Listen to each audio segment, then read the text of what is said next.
E aí, turma, tudo bem? Você já viu aquele experimento de girar um balde cheio de água com uma corda e a água não cai? Por que isso acontece? Quando os corpos giram, como é que funciona a resultante das forças que atuam sobre eles? Hoje nós vamos falar de uma força que muitas vezes é mal compreendida, chamada força centrípeta. Muita gente confunde inclusive com força centrífuga, a gente vai falar disso. Então tudo isso a gente vai responder na aula de hoje. Vamos lá? A partir de agora, a gente vai falar de um pouco do que a gente chama de dinâmica da rotação. Dinâmica da rotação ela vai um pouco além dessa questão de força centrípeta e força tangencial, que a gente vai falar daqui a pouco. Ela passa por momento de inércia, momento angular, que é uma coisa muito interessante, é mais um princípio da conservação, mas que não é visto em ensino médio. Então, se isso fosse uma aula preparada para nível superior, como eu tenho uma playlist para alunos de engenharia, por exemplo, aí sim eu falaria de essa questão do momento de inércia e momento angular. Mas não é o objetivo dessa aula hoje, porque é uma aula voltada para ensino médio, para quem vai fazer Enem, por exemplo. Qual é a diferença do que a gente viu até agora em leis de Newton? A gente falou de forças específicas, falamos de força-peso, força normal, força de tração, força elástica, força de atrito. Onde é que entra essa questão de força centrípeta? Pois é, a partir de agora a gente vai falar de forças em trajetórias circulares. E quando a gente fala em trajetória circular, notadamente, a gente já sabe que a gente não pode estar num movimento inercial se a gente estiver realizando um movimento circular, uma trajetória circular. Porque, como a gente viu lá nas primeiras aulas de lei de Newton, e vocês provavelmente também viram quando estudaram equações horárias e movimento uniforme, uniformemente variado, é que para estar em inércia, necessariamente ou você está em repouso, ou está em movimento retilíneo e uniforme. Retilíneo, em linha reta. Então, no momento que a trajetória é circular, curvilínea, eu já deixo de estar com o movimento inercial. Eu não estou querendo dizer que a gente vai entrar para referenciais não inerciais, onde as leis de Newton não valem.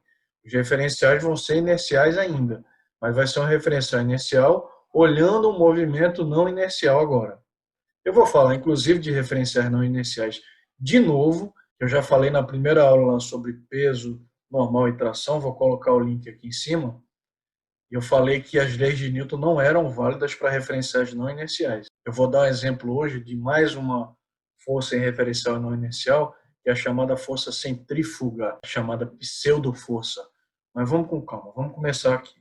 Então, para a gente falar em força centrípeta, o que a gente quer na aula de hoje, o objetivo de hoje, é falar de trajetórias circulares. E quando eu falo de trajetórias circulares, não quer dizer que necessariamente o corpo precisa fazer uma circunferência completa. O corpo pode fazer um arco de circunferência, uma curva que compõe só um arco. Ah, e se não for circular? Se for curvilíneo, mas não circular. Aí o buraco é mais embaixo, o bicho pega, porque você vai ter uma aceleração centrípeta variável. Não é o caso que a gente quer aqui, tá? Então, vocês devem ter estudado o chamado movimento circular, quando vocês viram lá a cinemática. E vocês devem lembrar que quando um corpo, uma partícula, realiza movimento circular, só pelo fato dela estar realizando movimento circular, você vai ter uma velocidade aqui que a gente chama de tangencial ou linear, é o v, e como essa trajetória é circular, o v pode mudar em módulo, mas não necessariamente, mas ele muda em direção e sentido, porque se você pegar um ponto onde o corpo já está aqui embaixo, um instantâneo, como a gente chama, a velocidade tangencial, que tem esse nome porque ela é tangente à circunferência, ela já tem outra direção. Então a velocidade está sendo alterada em direção e, claro, em sentido, notadamente, porque quando você der uma volta, o sentido vai mudar o tempo todo. Quem é a grandeza responsável por fazer a velocidade variar? Nesse caso, por fazer a velocidade variar em direção e sentido, é uma aceleração que vocês já conhecem, lá do movimento circular, e a gente chama ela de aceleração centrípeta, porque ela tem esse nome, porque ela aponta para o centro da trajetória, o AC, aceleração centrípeta. Então, essa aceleração centrípeta, ela pode ser medida, infelizmente a gente não pode deduzir com a matemática do ensino médio de maneira simples, mas essa aceleração centrípeta em módulo ela é dada por v ao quadrado sobre r. Lembram disso? Velocidade, módulo da velocidade instantânea ao quadrado sobre o raio da trajetória. Então, se eu aumento a velocidade, a aceleração centrípeta aumenta com o quadrado dessa velocidade. E se eu aumento o raio da trajetória, a aceleração centrípeta diminui. Então, movimentos circulares necessariamente têm aceleração centrípeta. Agora, ele pode ter outra aceleração também, que é a chamada aceleração tangencial. Se o movimento for um movimento circular uniforme, o chamado MCU, qual é a característica do MCU? Vamos relembrar. A característica do MCU é que a velocidade em módulo ela é constante, velocidade tangencial ou linear, e por isso a frequência de rotação também é constante, e o período, que é o inverso da frequência, também é constante. E a velocidade angular também é constante. Quem lembra o que é a velocidade angular lá de movimento circular? Vamos lembrar algumas equações de movimento circular? Primeiro, frequência é o inverso do período e vice-versa. Velocidade angular é 2π sobre o período. Se eu quiser colocar em função da frequência, 2πf, 2π vezes a frequência. Se eu quiser envolver velocidade linear com angular, v, que é a velocidade linear tangencial, é ômega vezes r, velocidade angular vezes o raio. E aí vai. No MCU, o MCU é o chamado movimento circular uniforme. O cara fica girando com velocidade constante, ou seja, ele demora o mesmo tempo sempre para dar uma volta, o período é constante. E aí aquelas equações horárias do movimento circular, aquelas equações horárias do movimento uniforme, S igual a S0 mais VT, podem ser aplicadas para a versão angular do movimento, né? O S é posição angular, é o φ, o S0 é o φ0, que é a posição angular inicial, a versão angular do V é o ômega, e aqui T. Então, você tem uma equação horária da posição angular. Essas equações são equivalentes, né? Uma é a linear, a versão linear, e outra é a versão angular dela. Tudo isso é válido no MCU, mas a gente também pode ter um movimento circular, onde, além da partícula ter a aceleração centrípeta, porque isso é inerente de um movimento circular, né? Se é circular, tem aceleração centrípeta, ele também tem uma aceleração tangencial, por exemplo, para cá, diminuindo o módulo da velocidade linear aqui. Então, por exemplo, se ele está girando aqui no sentido horário, como essa aceleração está contrária ao vetor velocidade, ele vai girando cada vez mais devagar. Então, como ele tem uma aceleração tangencial aqui, você tem uma aceleração resultante, né, das duas, da centrípeta com a tangencial. Deixa eu tirar esse AC daqui. Então, está aqui AC, ó. Eu posso tirar uma resultante entre AT, que é a tangencial, e AC. Aí eu vou ter uma aceleração aqui, ó, resultante A. Como esses vetores AT e AC formam 90 graus, para eu calcular um módulo de A, eu posso usar só Pitágoras, né? A ao quadrado, que é a resultante, é igual a aceleração centrípeta ao quadrado, mais a aceleração tangencial ao quadrado. Se a aceleração tangencial for constante, não variar, que tipo de movimento é o que tem aceleração constante? Quem é que lembra? É o movimento uniformemente variado, só que nesse caso é circular. Então vai ser um movimento circular uniformemente variado, MCUV. E aí, característica do MCUV. Isso é tudo revisão de movimento circular, viu, gente? Característica do MCUV. V agora varia em módulo, não é mais constante. A aceleração tangencial é constante. E aí, como V varia, a frequência varia, a ômega varia, o período varia. Mais aquelas equações todinhas lá, S igual a S0 mais V0T mais AT ao quadrado sobre 2, que é a equação horária da posição do MUV, agora eu posso fazer a versão também circular dela, angular.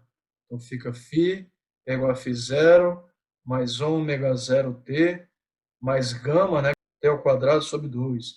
E aí vai, eu posso pegar aquela V igual a V0 mais AT e fazer a versão angular também. Posso pegar Torricelli. Por que eu falei isso? Só para relembrar o cenário aqui do que a gente tem de movimento circular uniforme e movimento circular uniformemente variado.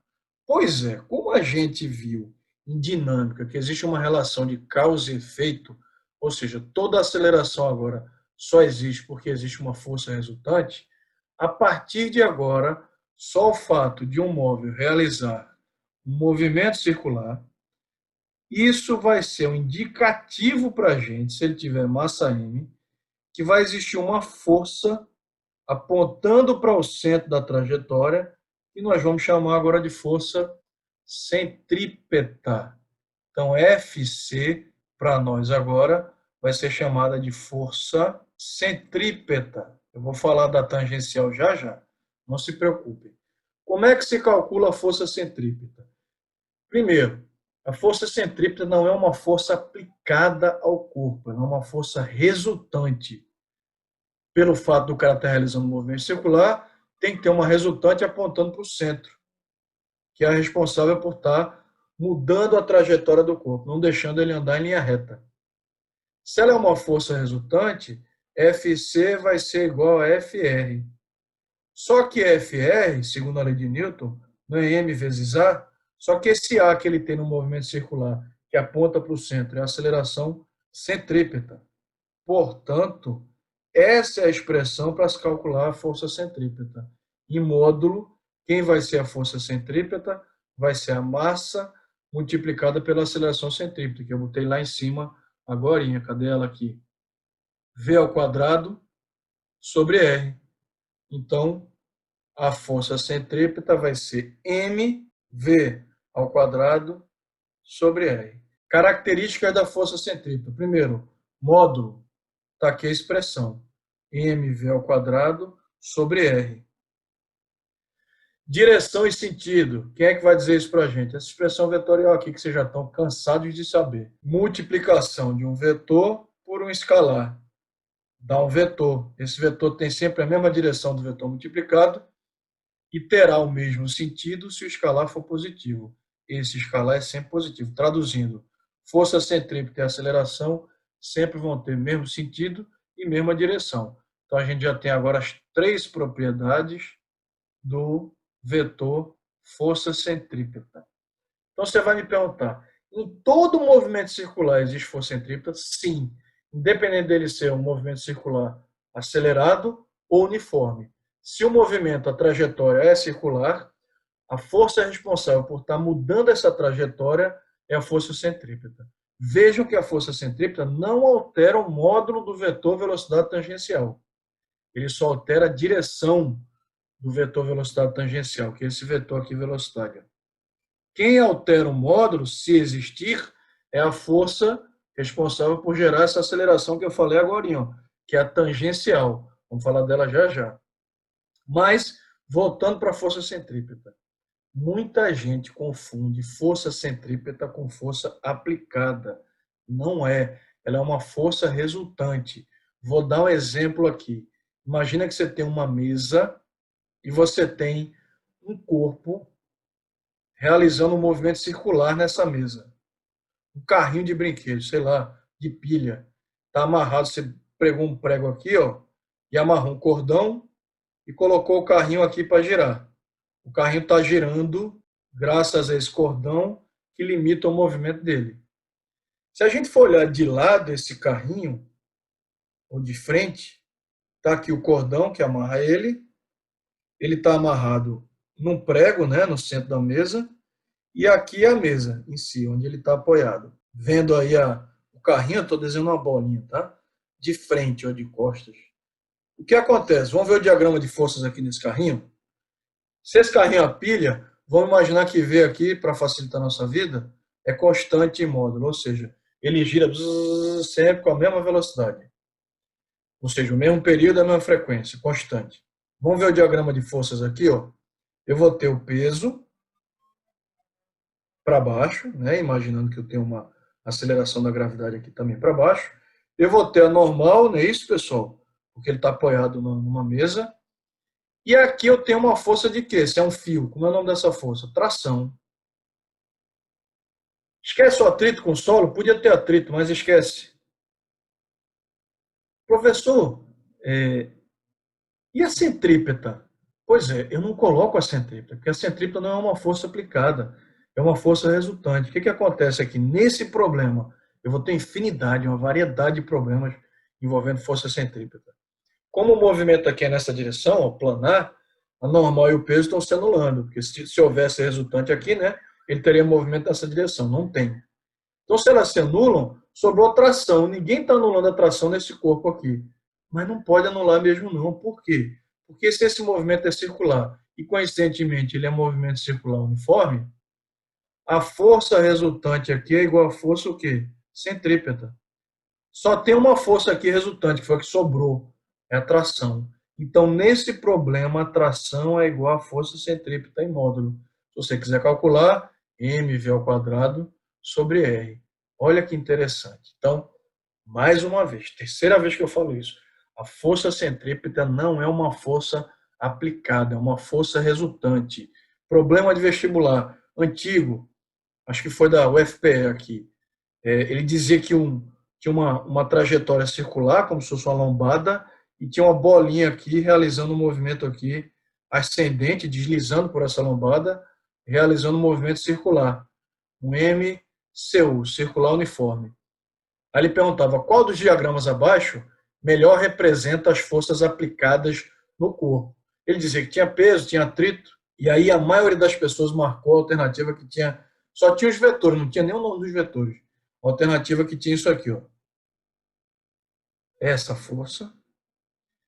Aí tinha essa força aqui, ó. A alternativa mais marcada tinha essas quatro setinhas aí. Sei lá, letra A, B ou C. Não tinha nome de vetor nenhum. O que é que a maior parte dos alunos imaginou? Bom, aqui é a força centrípeta, aqui é o peso, aqui é a normal, perpendicular à superfície, e aqui é a força de atrito, FAT. Marcou lá, sei lá, letra C. Errado. Lascou-se. A alternativa correta, por incrível que pareça, era essa daqui, ó. Era a que tinha essas três setinhas aqui só. E essas três setinhas correspondiam a quem? Peso, normal e FAT. Aí você dizia, ué, mas a força centrípeta, essa trajetória não é circular? Ele não falou? Ele perguntou qual dos diagramas abaixo melhor representava as forças aplicadas no corpo. A força centrípeta é uma força aplicada? Eu acabei de falar. Não, é uma força resultante. Então, se esse movimento é circular uniforme, a resultante de todas as forças dessas aqui tem que dar igual a centrípeta.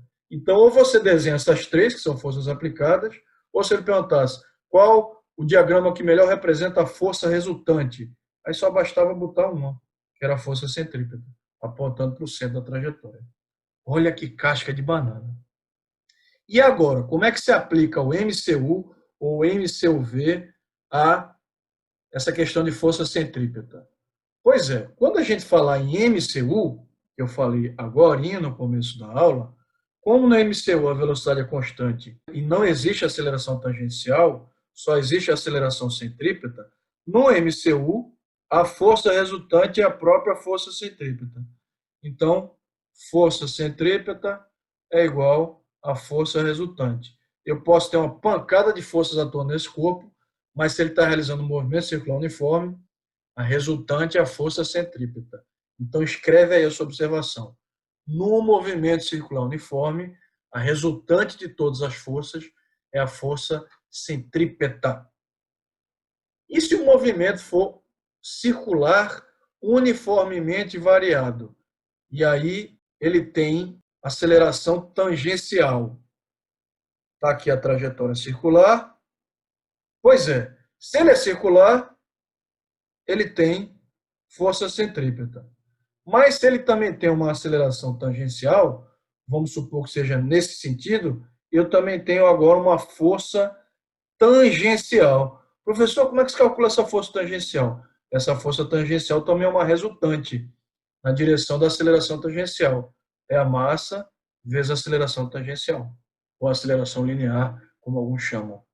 Então, quer dizer que, nesse caso, eu posso tirar a força resultante dessas duas? Pode. Esse ângulo não é 90?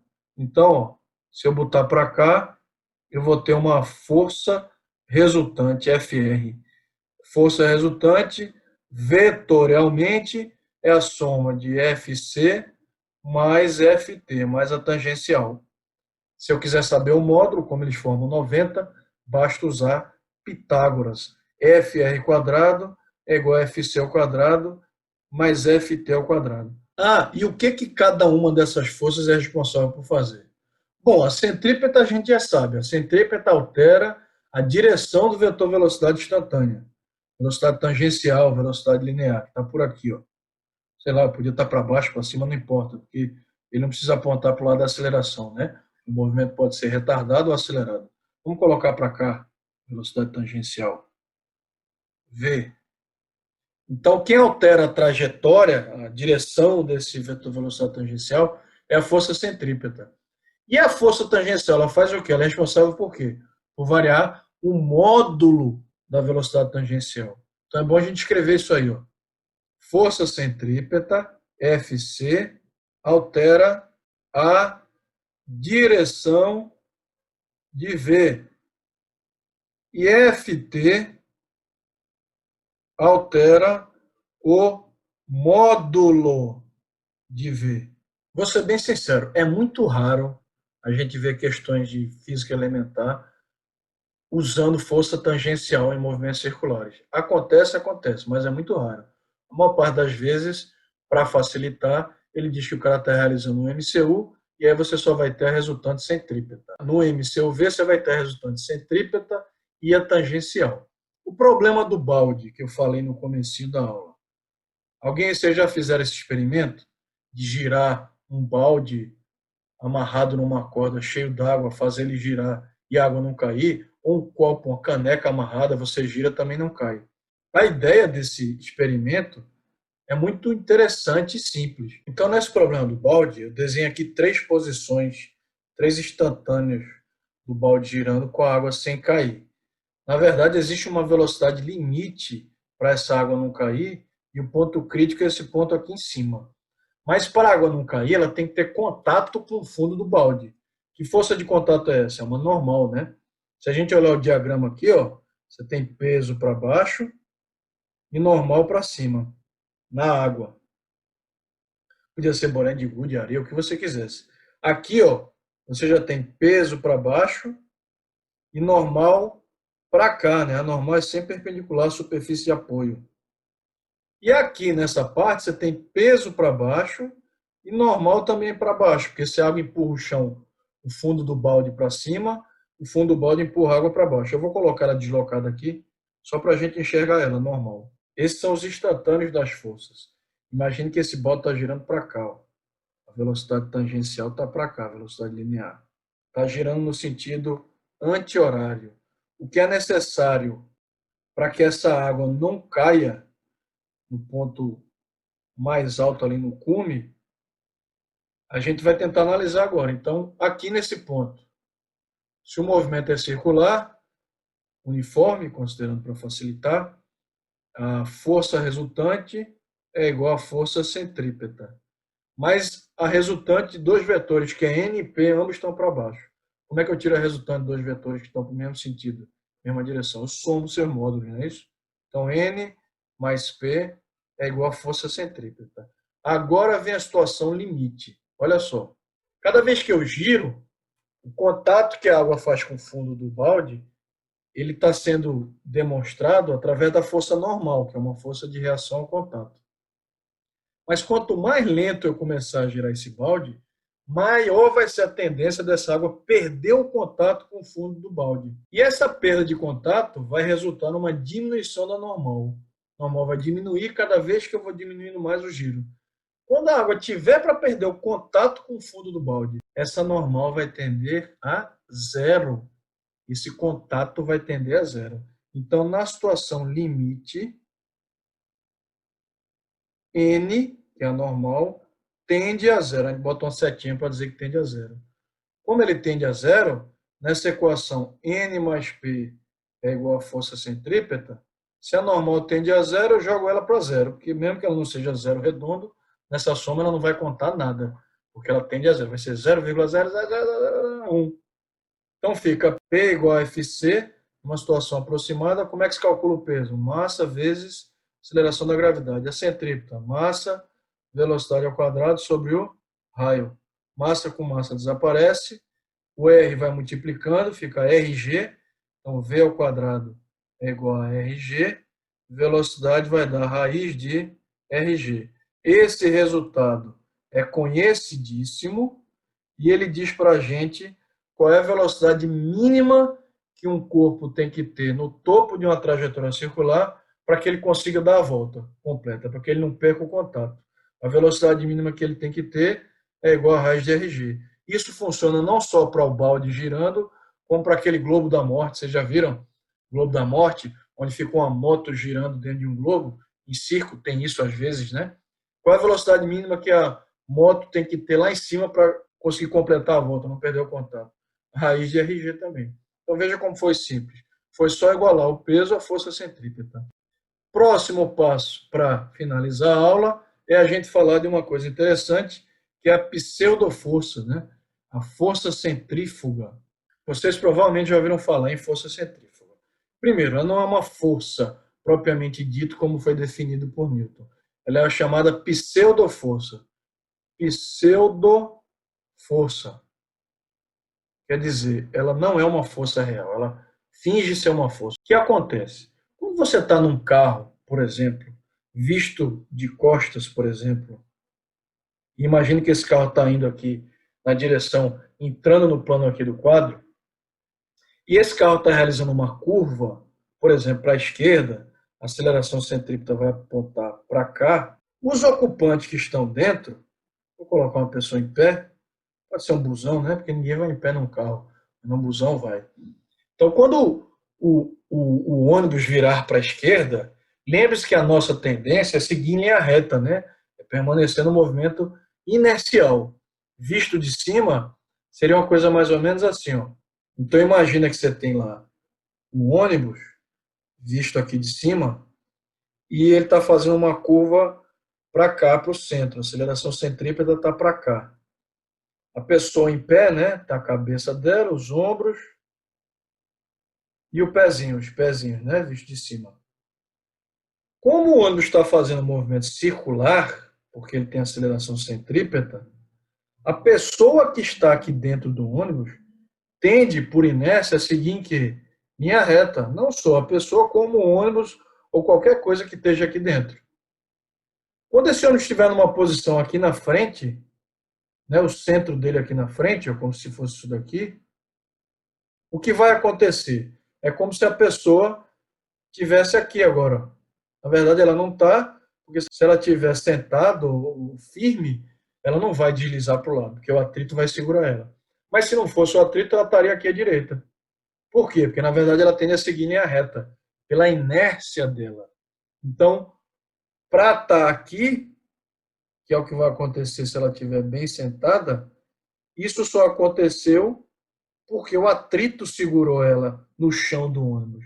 Mas a tendência dessa pessoa era continuar em linha reta. Agora, olha para o referencial do ônibus.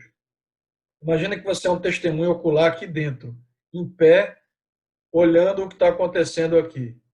Você vai dizer, peraí, essa pessoa está tendendo aí para a direita, mas o ônibus está fazendo uma curva para a esquerda. Por que você vai ter essa impressão? Porque dentro do ônibus você está no referencial acelerado, um referencial não inercial. Você lembra que eu falei na primeira aula sobre força-peso, normal e tração? Que as leis de Newton só valem para referenciais inerciais. Então, para você, a única explicação dessa pessoa estar tendendo aí para a direita é se existir uma força puxando ele para a direita. Essa força, que na verdade não é uma força, é a tendência da inércia do corpo, é a pseudoforça chamada de força centrífuga. Então, no frigir dos ovos, no fim das contas, o que é a força centrífuga? É uma força para referenciais não inerciais realizando curvas. ela na verdade nem é uma força, é uma tendência de você ir para o lado contrário da curva. Não é para o lado contrário, é seguir em linha reta. Então, essa inércia que você sente quando você gira, o carro faz uma curva para a esquerda e você pensa que está indo para a direita, um piloto de Fórmula 1 sente isso muito forte, né, porque as velocidades dele são muito altas. Essa tendência a gente chama de força centrífuga, mas na verdade nem força é, segundo os ditames aí do que é definido para força para as leis de Newton, tá? Então ela é uma pseudo-força. Legal, interessante e complexo ao mesmo tempo, né? Revisem essa aula, revejam todos os pontos, que são muitos, todos os detalhes. Espero que vocês tenham gostado e até a próxima aula. Fui!